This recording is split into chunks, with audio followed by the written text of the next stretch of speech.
So what I'm going to do is talk about creating your sprites and getting them in here. I didn't finish this one up the other day, but starting to get them in there, and then also start talking about um, layers as well too, because our bases and our enemy, while the image that we use is going to be a sprite, they're still being calculated as um, 2D objects. I mean, not calculated 2D objects. The image we're using is 2D, but everything else is 3D. So start off with, I'm going to make, and I'm probably going to make this fairly large, a 4096 by 4096.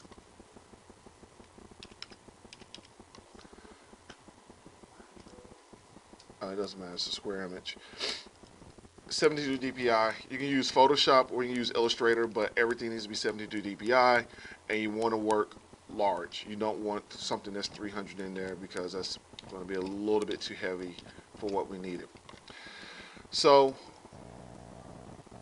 I'm going to create something I'm going to use for my background, and all of these have to be on separate. They can't overlap. They can't be in layers. They have to be on one sheet, separated out, so that it can create the sprites correctly.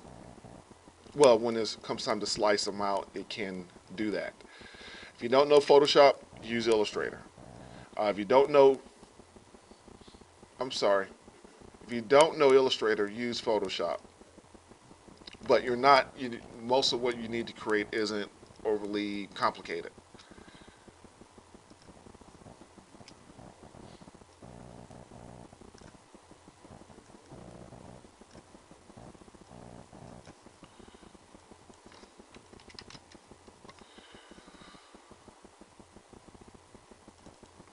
And let's put some.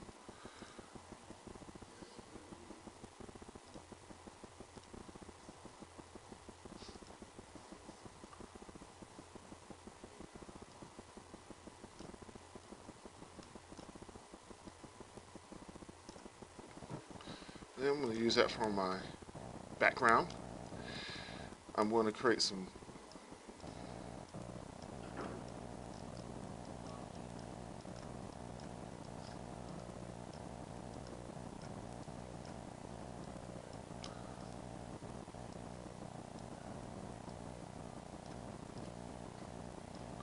I'm going to make a fluffy little cloud.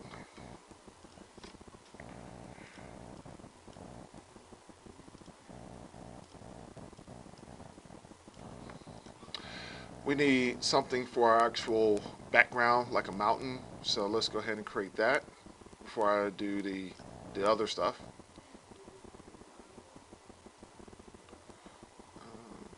Let's,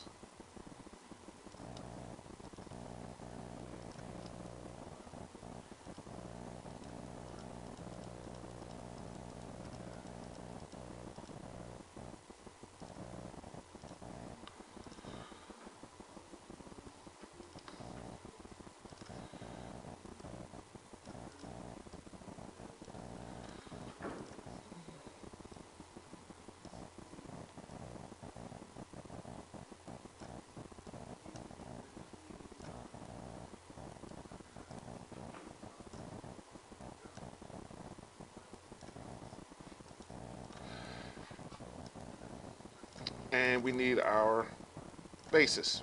However complicated or simple you want to make it, well, needs to look good. So make sure you give yourself enough time to do that.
CB.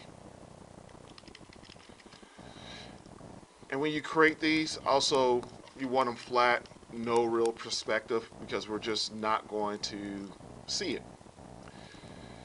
if that makes sense.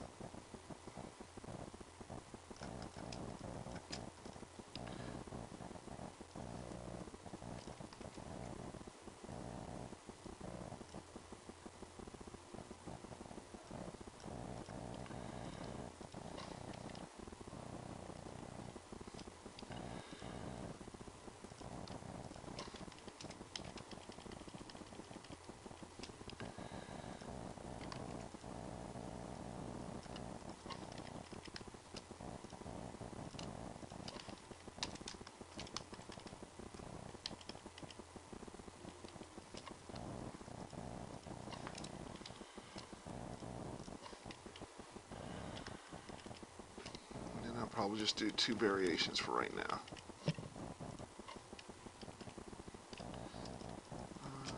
No, let's do 1 more.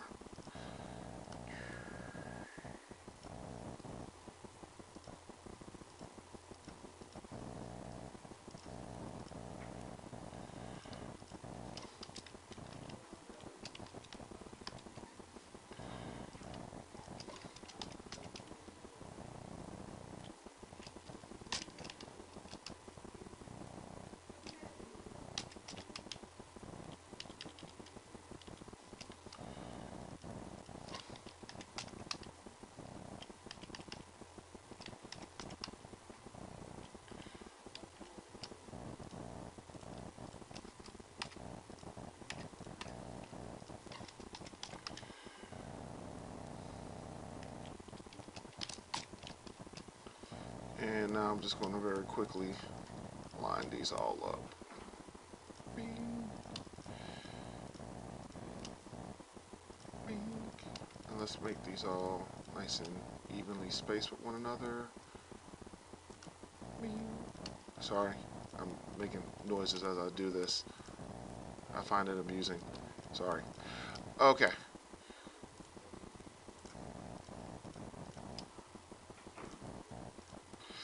So I have my 3 buildings, and remember, they cannot overlap. Nothing that you create can overlap, and you need to be cognizant of their relationship if there's like a small piece that overlaps with it, because then it's going to cut out a square, and then you're going to see a little sliver there, or it's not going to work the way you want it to. So let's create a sun.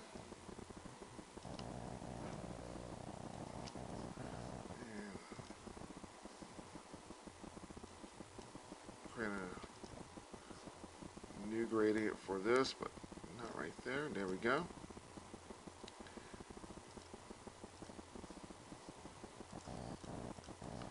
And this one.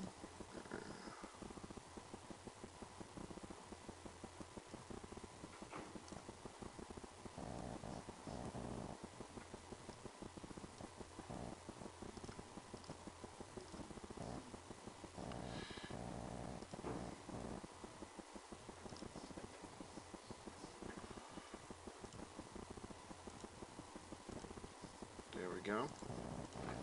Have a nice sun. I have a cloud that I can use. And now what I need is my bomb. So let's very quickly create something that we can use as a bomb. I'm going to make that black.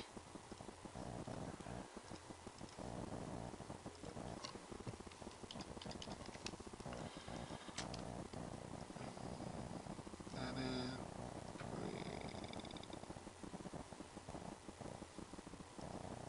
That in.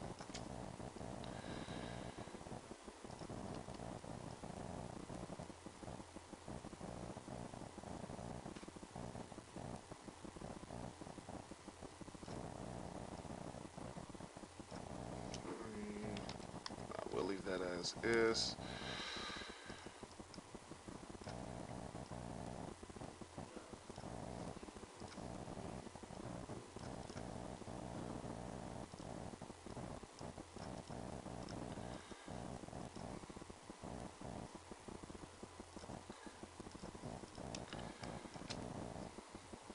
Let's add some wings.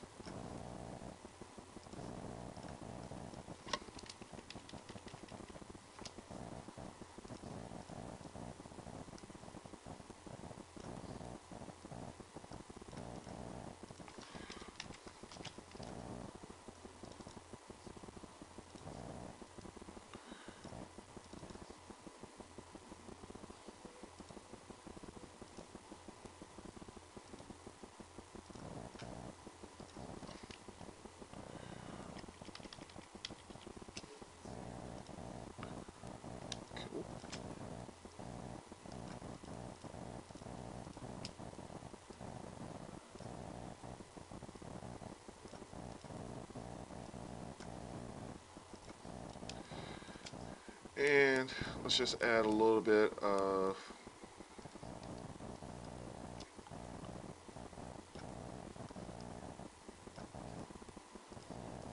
something else to it.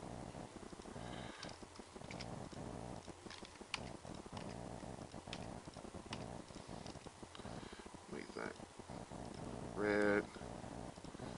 Maybe add a little bit of our mesh in there.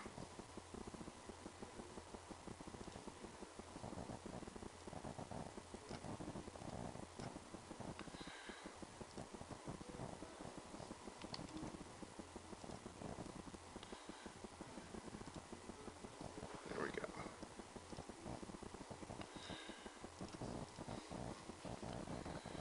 And we'll put a little nice thing on here. I want a skull, but I don't want to take the time to make one. Oh, well, here's something we're going to do very quickly.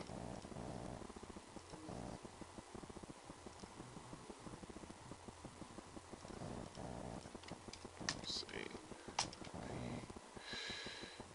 Make that white. Add a little bit more of a stroke. Let's see. Make that black.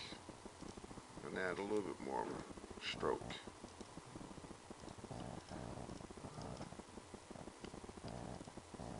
Maybe not. Maybe we'll just make that black. And we'll do that. And let's do, I guess, a simple radioactive symbol that we've seen.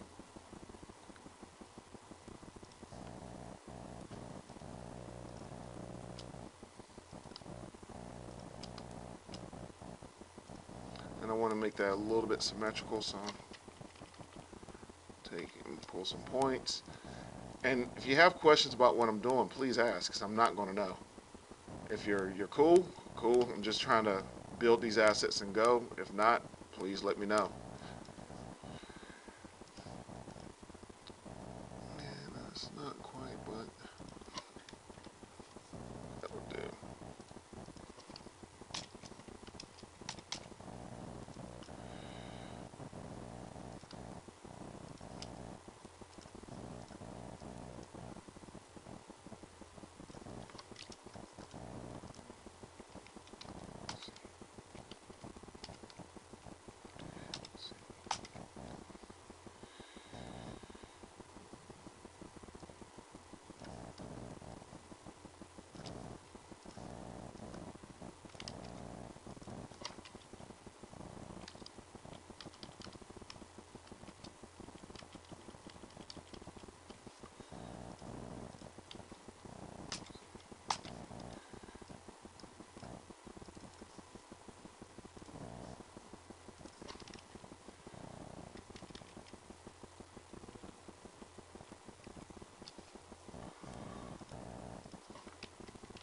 It's a little bit too big, but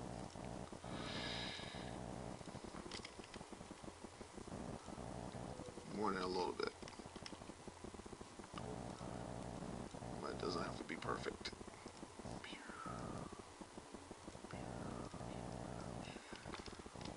That, put that in there.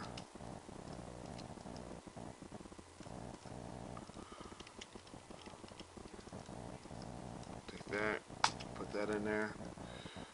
Put that on that. And we'll just group this all together. The grouping doesn't matter as long as it's in the right spot. That's just for me organizing whenever I need to go back to this. And I might just put something else in here that I can use for a little bit of deco. And I'm focusing more on silhouettes. Yours can be as detailed as you want.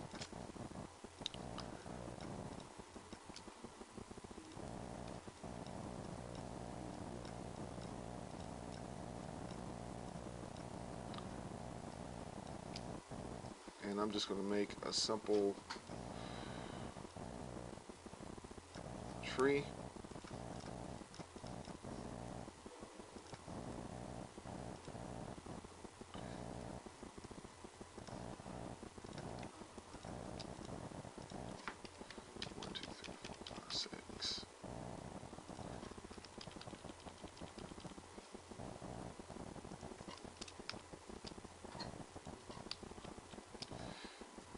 And once again, I'm doing more silhouettes than anything else with this. Cool. So I have the assets that I need: background, cloud, mountains, and that can also use for ground. My town and the sun, setting sun. It could be night or day. I don't care. And I'm going to obviously save my Illustrator file.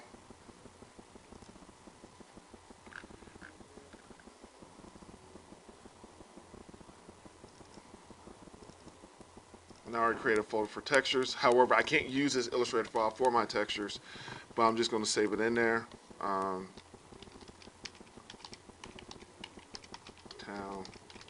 assets. And then I'm going to export it out from Illustrator as a PNG.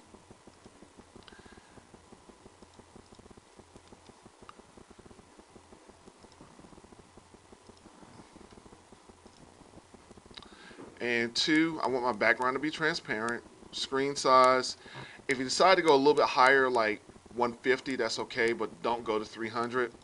Anti-aliasing, I don't have any real type. We'll go none. And actually, I just realized I need to do one other thing. I need to create a little asset for my button, because I want to use my own buttons. So let me do that very quickly. And I'm going to make it rounded. Yes. If you have an AI or a PSD in your asset folder, then by the time you build your final VXC, It's not going to export it with it. okay, So it's not in the scene, it's not going to do. yeah, well, yeah. If it's not actually being used, it's going to look for all the assets that are being used, and then that's what it's going to put in. But if that's in your textures folder, it shouldn't export it out. Okay. But I don't want to go too crazy. Something like that with something small, I'm not too worried about it. But you can actually use a PSD as a texture if you wanted to, if I'm correct.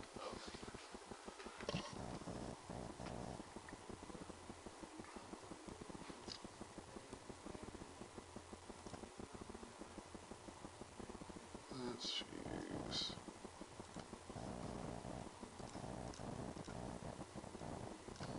Okay, that will work. All right, let's save that, and then now let's export it. Town assets, export. I might go a little bit higher. I'm not going to this. This is too much. This should be okay when it crunches down. Not interlaced, transparent. Hit OK. And let me go back.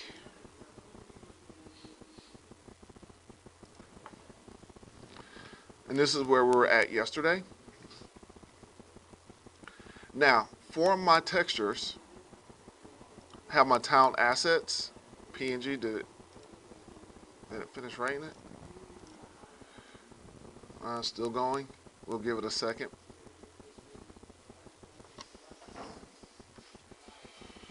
And I could be wrong. It could be an Illustrator file, but I don't think so.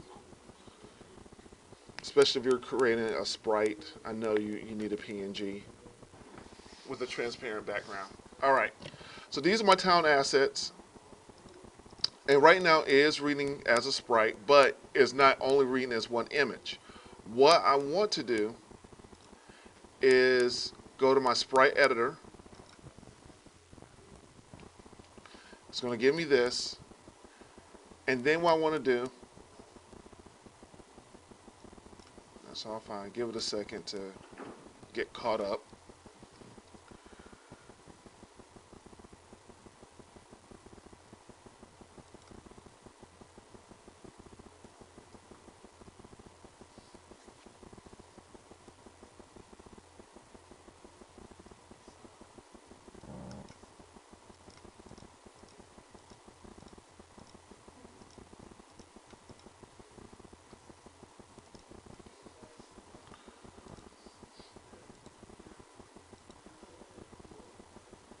Oh, there's other thing. Sprite mode, multiple. Sprite editor. We hit apply first. And now we should be able to slice them apart from one another.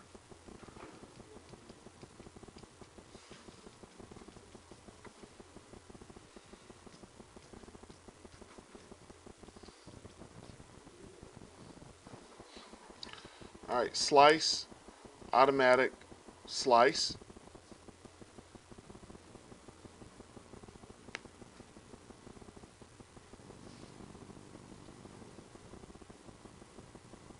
Oh, I have a white stroke around it. That's okay. And it sliced it. We hit apply. And what's going to do now, we can access these individually and instead of having to look at it or use it as one image. Now, as for a draw call, it's not creating multiple images. It's just allowing us to separate out the elements. And a draw call, which means anything that has to be drawn on screen is a draw call, is referencing back to this one image. And now you can see we have our individual assets. And now let's start out with the easy stuff. Let's put in our background. Just drag that in there. It takes all of that. If I need to scale it down, I can. Yes. What's the benefit of having one sprite file like that versus individual? Well, this will be technically one draw call, and if I had multiples, then I will have a draw call for each individual image. This is a little bit more efficient and optimized. Sometimes you need more, definitely.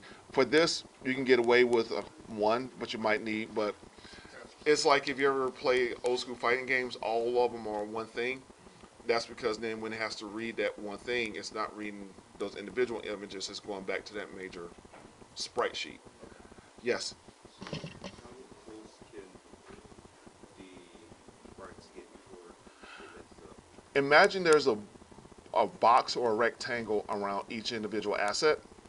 And so if you have a tree, nothing can go under the tree, right under the tree, because then it's going to get cut that way. It's not going to go individual for each pixel or its shape. It's going to look for the object and then make either a rectangle or a box around it. So for everything you do, imagine that, and that'll let you know how close you can get things. Let's go ahead and throw in some clouds, some happy clouds. Okay, big.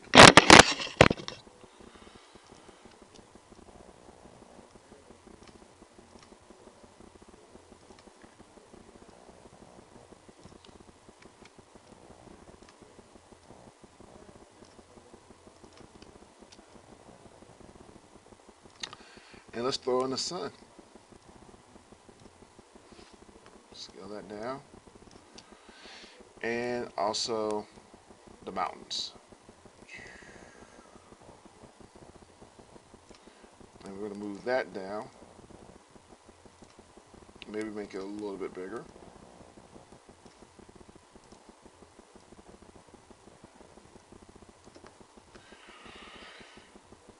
And then those are our basic ones. Let's go ahead and start replacing some of our assets. So let's start off with the enemy. So our enemy in our prefab is this. And we're reading the sprite knob. I'm going to take that and look for my bomb, which is not named, it's just named here. We can always go back and name it, but let's go here to textures and look for it. And this is asset 8. And we go back to our prefab, enemy. I want 8.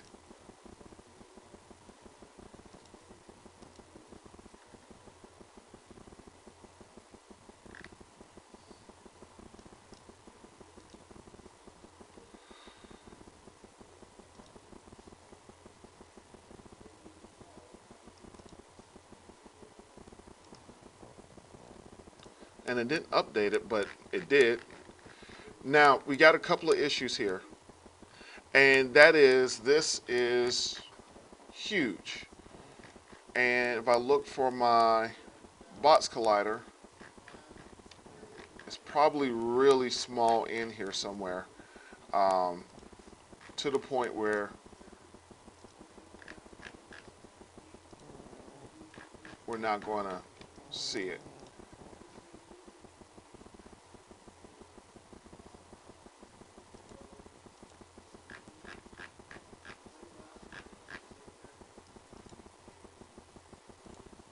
Yeah, it's really small. So what I'm going to have to do is, and it's not a lot for this. This is actually one of the easier ones. I'm going to get rid of my box collider. Instead of having to reconfigure and get it to the right size, I'm just going to create a new box collider, set that as trigger, and then that should fit around my bomb. The next thing I need to do is I'm going to have to scale down said bomb. And you got to remember, this has to kind of fit in here so that we can use it, and that is not taking up too much screen space, because then that just becomes impossible to play. So maybe something like this. And then the next thing we're going to do is we're going to apply changes to our prefab. And then let's deal with the first base. And let's go back to our textures. So this is 5. So what? Did you hide it? No, I deleted it because I updated the prefab and it's there, and we are spawning the bomb.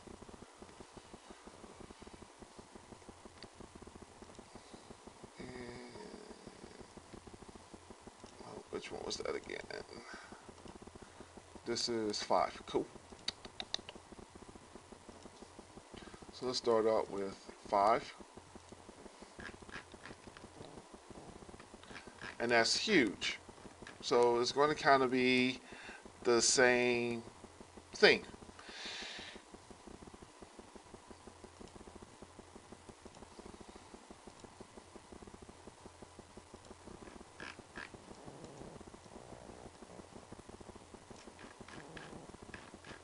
And then I'm going to scale it down.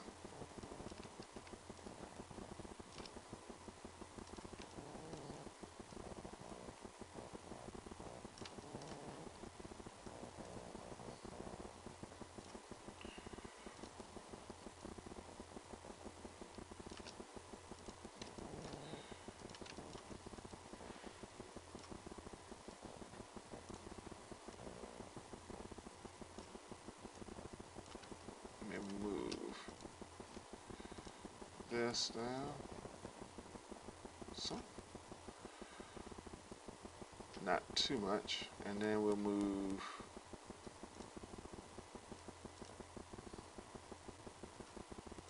the first base down. And then I'm just going to name this base 01.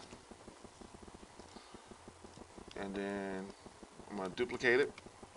We'll name this one base 2. And we're going to get rid of these 2 for right now. And base 2, we're going to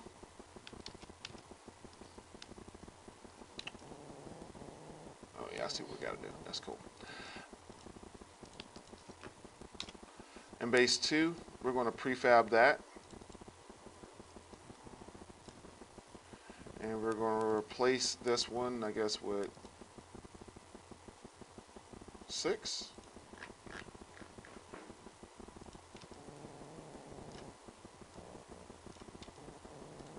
There we go. Maybe stick that in there.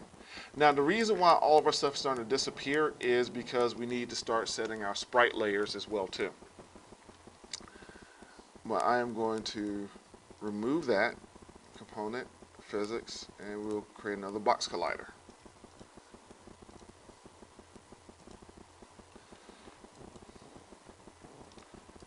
And then we're going to duplicate this one. We're going to name this base 03.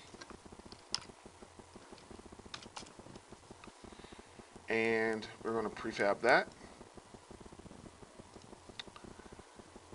And let's go ahead and I need to see which one. And that's 7. Alright. I'm going to put 7 in there. Very good.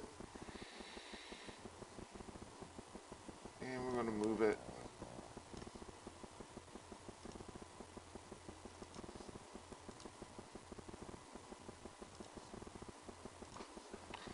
and that we have that. And it's all in there. And let's save this as a version up.